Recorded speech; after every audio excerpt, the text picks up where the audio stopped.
அது மட்டுமல்ல, ஜானகி இறந்து நம் இடத்திலே வரும் பொழுது அந்த ஓலைச்சுவடியில் இருந்தது என்ன?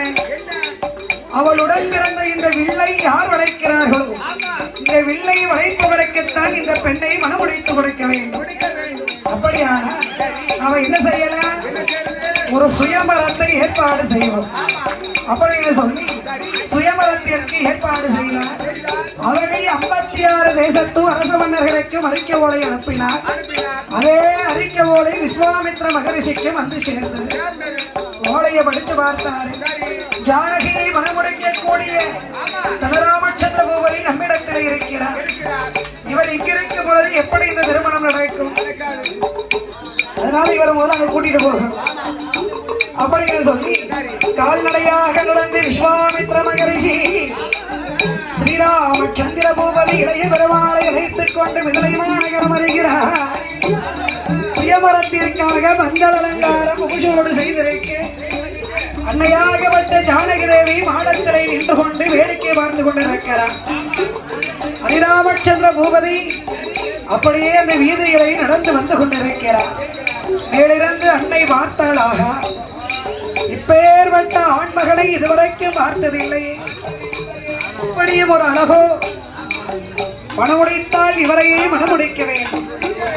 ஆனா இவர் இந்த வெள்ளை வளைப்பாரா, நம்மளை மனமுடித்து அழைப்பாரா? அன்னை ஜானகி தேவி அதுபோலவே இவளும் ஏறெடுத்து பார்க்கிறார். ஜானகி தேவியுடைய பேரழகை கண்ணிலே கண்டு மனமுடித்தால் இப்பேற்பட்ட பெண்ணையே மனமுடிக்க வேண்டும் என்று எண்ணுகிறார். இப்படியாகவே சபைக்கு வந்தார்கள்.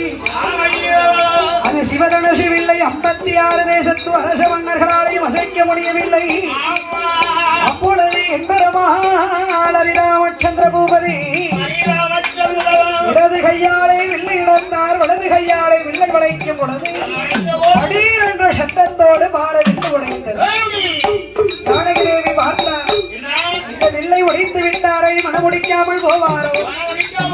மாலையை கொண்டு வந்து திருக்களத்திலே போட்டு பாலம் கொண்டு முடிந்து நிற்க இவருக்கு அன்னையாகப்பட்ட ஜானகி தேவிக்கும் பெருமாள் ராமச்சந்திர பூபதிக்கும் திருமணம் நடத்த வேண்டும் என்று அந்த அயோத்தி மாவட்டத்தில்